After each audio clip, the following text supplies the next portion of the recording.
Bienvenidos a una nueva edición de Poder y Dinero aquí por Americano Media y Radio Libre AM 790. Y bueno, nos toca focalizarnos en esta entrega de Poder y Dinero en un tema que está preocupando mucho a los Estados Unidos. Por supuesto, está produciendo un cimbronazo muy fuerte y es realmente un tema que está aún en desarrollo. Si fuera a ser por los especialistas, les gustaría, diría, nos gustaría, me incluyo, tener un poco más de tiempo y tener un poco más de información también para poder analizar este tema más en profundidad.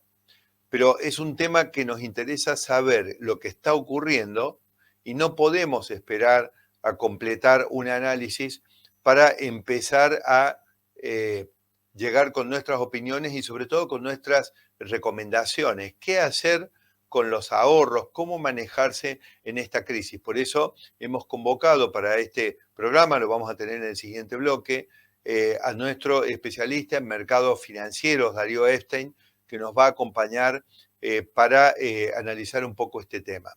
Es imposible empezar a hablar de esta crisis sin tomarse, por ejemplo, de lo primero que surge, que lo venimos en realidad señalando, los agujeros que tiene el sistema económico financiero, las distracciones de la Fed en todos los planos, pero centrándonos en esta crisis, ahí tenemos, por ejemplo, en primera plana de la publicación especializada The Economist, que es la publicación en economía más respetada del mundo, que arranca con un título bastante contundente.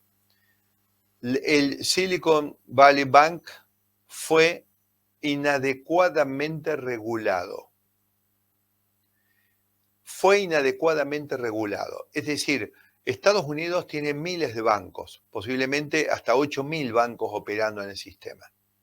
El Silicon Valley Bank era nada más y nada menos en el top 20, se ubicaba número 20 en el top 20 de los bancos de los Estados Unidos, es decir, un banco enorme. Y el detonante principal de esta situación fue que el banco estaba recibiendo depósitos de clientes que hacían un compromiso de colocación con el banco en plazos cortos, y el banco se daba vuelta y hacía esas colocaciones en bonos del Tesoro americano a plazos mucho más largos, logrando rentabilidad sin riesgo, porque prestarle al gobierno americano es sin riesgo. ¿Dónde está el gobierno de los Estados Unidos? ¿Dónde está la Fed? ¿Dónde están los reguladores? ¿Cómo funciona el sistema en los Estados Unidos? ¿Es posible que tengamos una crisis financiera que tuvo alcances catastróficos y que se propagó a nivel mundial como la de 2008-2009 y que una década y media más tarde estemos de nuevo asistiendo a caídas de bancos? Que tiene que salir el gobierno americano ahora a devolver los depósitos aún por arriba del monto comprometido, cuando en realidad ¿eso de dónde sale?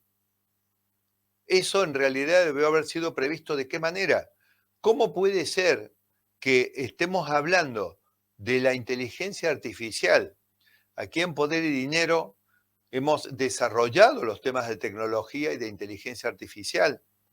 Hemos desarrollado los aplicativos que ya existen y las plataformas donde yo le puedo dar una orden y en muchos casos me puede hacer un trabajo, un informe con más calidad que un humano especializado. Pero ningún organismo de control, ni el sistema público ni el sistema privado, porque recordemos que tenemos el Estado norteamericano, luego la Fed, que en realidad, y las Fed regionales, que no son propiamente del Estado, sino que son, digamos, de los bancos, pero podemos decir que son organismos cuasi paraestatales. Pero luego tenemos las calificadoras de riesgos. Las calificadoras de riesgo lo que hacen son firmas con reputación, como Moody's, como otros, Standard & Poor's creo que también hace esa tarea, hay muchas, y que se dedican precisamente a mirar los números de las entidades y a decir, bueno, esto es riesgoso, este management no es tan riesgoso. Ninguno se dio cuenta de esto. En un curso de finanzas públicas básico y de finanzas de finanzas, no finanzas públicas, de finanzas, en cualquier, ni siquiera de posgrado, en cualquier instancia de grado. Estamos hablando de introducción a la administración financiera 1. Nosotros nos encontraríamos con una recomendación que nos dice, usted tiene que tener un cuidado con el perfil del origen de sus fondos, o sea, el perfil de los depósitos en el caso de un banco, el perfil de los vencimientos, donde si a vos te están depositando dineros a la vista quiere decir que lo pueden retirar en cualquier momento, o están haciendo colocaciones, por ejemplo, a 30 días, y ese es el origen de tus fondos, un banco no se puede dar vuelta y colocarlo en bonos del tesoro a 10 años o a 2 años si los depósitos que originan esos fondos son a 30 días. Porque obviamente siempre puede existir el riesgo de un descalce, es decir, ese depositante que depositó a 30 días, cuando se cumplan los 30 días quizá se va a comprar una propiedad, un inmueble y necesita el dinero, pero resulta que el banco lo depositó, lo compró un bono del tesoro a 10 años del gobierno de los Estados Unidos. ¿Y qué pasa si ese bono del tesoro cae en su cotización o se pone ilíquido en el momento de que el banco necesita el dinero para poder devolver esa liquidez al cliente que quiere retirar su depósito? Que más o menos esto estuvo ocurriendo los días anteriores. Y se suman las evidencias de que hay grietas en el sistema en los Estados Unidos. No solamente las obvias. No podemos tener 2 crisis financieras en 15 años en los Estados Unidos.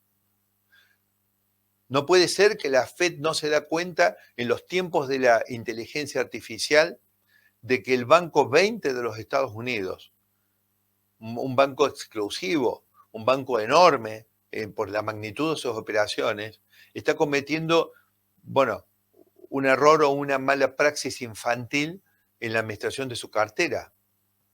Pero fíjense esto, no solamente que esto ha ocurrido en el Silicon Valley Bank, sino que a esta altura ya tenemos 3 en el conteo, al momento de esta edición de Poder y Dinero, de bancos que ya han caído con lo mismo. Este compromiso de la administración Biden, del statement publicado en el sitio de White House, donde el presidente Biden se compromete que se van a devolver todos los fondos, es un intento desesperado para que esta crisis no se propague a otras entidades.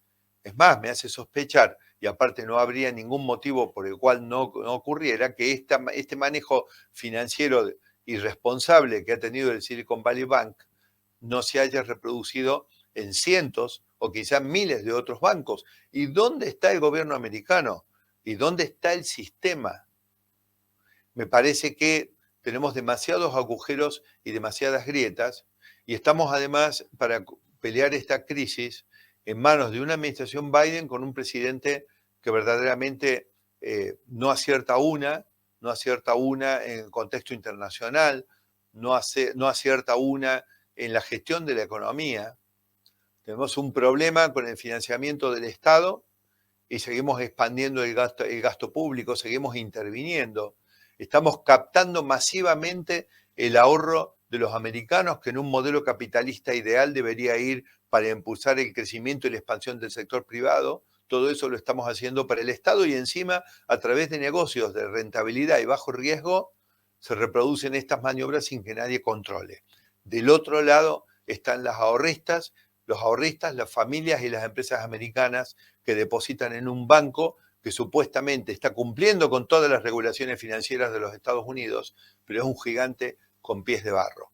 Entonces, en esta edición de Poder y Dinero, ahora que ya estamos terminando el primer bloque, vamos a ir a esta breve pausa. Les pedimos que no se vayan, porque a la vuelta vamos a tener a nuestro especialista en mercados financieros, Darío Epstein, para desmenuzar un poquito esta crisis, sabiendo que no tenemos todavía toda la información disponible, pero sabiendo que necesitamos llegar a nuestra audiencia con algunas recomendaciones sobre cómo manejarse mientras esta crisis evoluciona. No se vayan, vamos a la pausa ahora y volvemos enseguida.